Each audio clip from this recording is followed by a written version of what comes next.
All right, thank you for stopping back to 656 Sports and Things.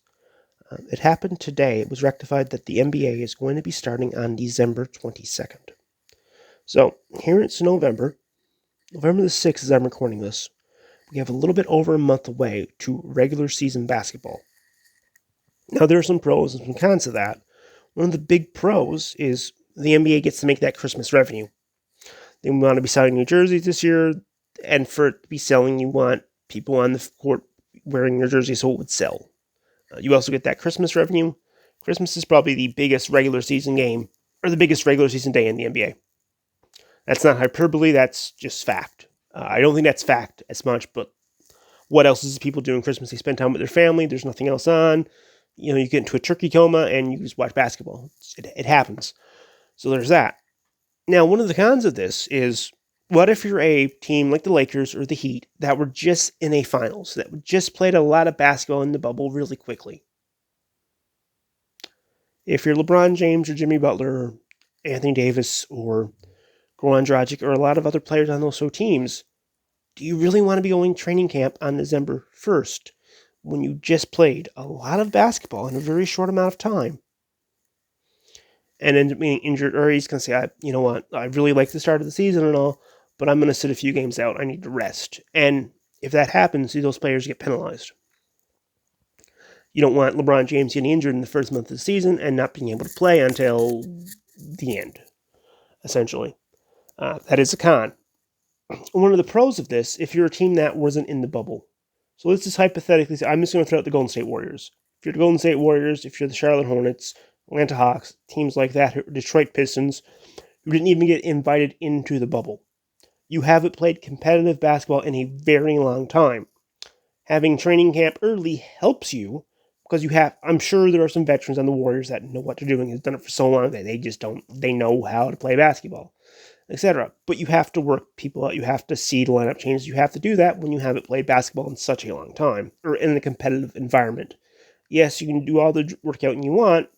It's still, if you're on a treadmill for 3 or 4 hours a day, it doesn't expect you to run a French marathon tomorrow, if that makes any amount of sense. It might not. Another pro of this is you're getting the season in, you're getting it out of the way, and you're getting it early. If you start December 22nd and it's a 72-game regular season, you pretty much have the finals done before the Olympics, which does have exposure. As good as the NBA does its ratings and all that fun jazz, it doesn't really get the same exposure as the Olympics. You don't want to have the NBA finals going on when the Olympics are going on for a couple of reasons. One, most networks will take you over the Olympics. Two, I'm sure Basketball USA, Canadian basketball, and every other nation wants their best players at the Olympics. And all that fun jazz. It also gives you a chance to get it done so you can get that big TV revenue. Because if you're not playing games on TV, your next network contract won't be worth as much if you've already set out a full season. That's pretty understandable. A con to this is, what if one of your best players in the world gets injured? Let's just say the first game in the regular season, LeBron goes up for a dunk and gets injured. He's out for the whole season. What happens then to your league revenue? If you don't have LeBron, you use a lot of revenue in the league. It's going to happen. You've seen it this year when he went to the Lakers, and last year, East Coast games they don't sell as well. There aren't so many games in the East that people want to see. And I'm not saying that to look down at the East Coast, the Eastern Conference teams, but the fact of that. Another huge con to this, or another huge pro, is, I don't know if there are any more pros. It gets it done. It gets it done early. Now, a pro to be having the games start on Christmas Day, you get that Christmas revenue. The NBA is selling a lot of jerseys. What's a better shopping holiday than Christmas? Now, the draft is looking to start November 18th, which is great. But without Summer League or some form of system in the summer, and combined with the fact that we didn't get an NCAA tournament that was cut short, how are teams going to judge players in certain situations? I can't talk, apparently. All right. You need to work out players. You need to work out players for your high draft pick team. You need to work them out in situations. That's a good thing for the league to start now. So you don't want to wait and for it to get too long and not be able to have players play or have your top picks play. Right? Some teams really need those higher draft picks, so they end up getting them. Now, also,